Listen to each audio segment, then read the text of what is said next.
Hi there, this is Matt with State of Flux here with a couple of reviews from two documentaries that dropped on Netflix in the past month that really captivated me. They're two of my favorite films of the year. I am a fan of true crime stories, and Netflix seems to do these docs better than anybody else.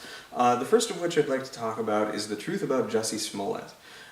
If you're familiar with what happened with the Jussie Smollett story, an actor who was attacked for his race in Chicago, I want to say it was, that may or may not have fabricated the whole event full stop.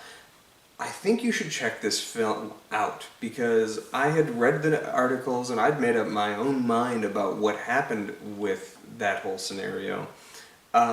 But this documentary paints a compelling picture of truths untold. And what's really captivating about the documentary is it's a both sides kind of documentary, in that they get interviews with the prosecuting team, the defense team, and the people directly involved, the people accused of actually harming Smollett, as well as Smollett himself, as well as the people around him, his family and the like.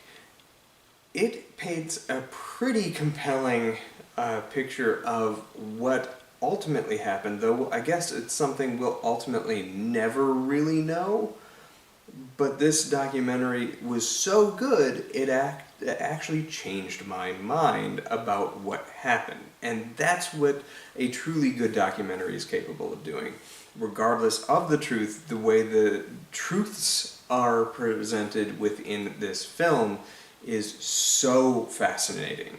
And I urge you to check this documentary out. The other one that I quite liked on Netflix was Unknown Number, the high school catfish.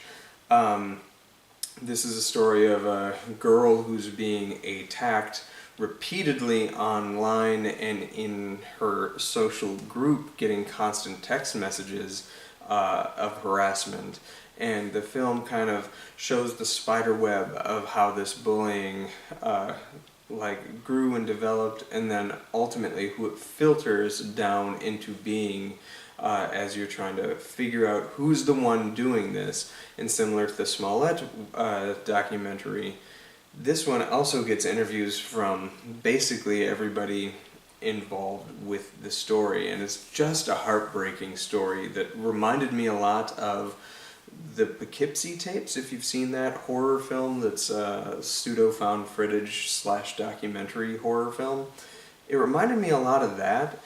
There's no killing in this actual event that happened, but there is a terrible amount of sort of Stockholm Syndrome-y goodness to be found within the story, and it's at once harrowing and fascinating and terrifying, especially as a father to a tween person, but also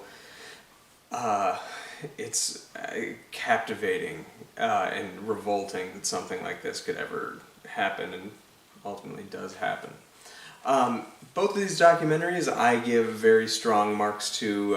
They both make currently my top 10 of the year, though I imagine one or possibly both of them will fall away as time moves into award season. But I don't want these films to be forgotten, and I urge you to check them out. If you haven't checked them out, let me know what you thought of them in the comment area down below. People are being a little mean to the Catfish story one, and I really don't agree with it. I think it's a fascinating story and well-made documentary. The Jussie Smollett one, though, is phenomenal. Big like on that one. Anyway, thanks for watching, subscribe, do all that good stuff. Peace.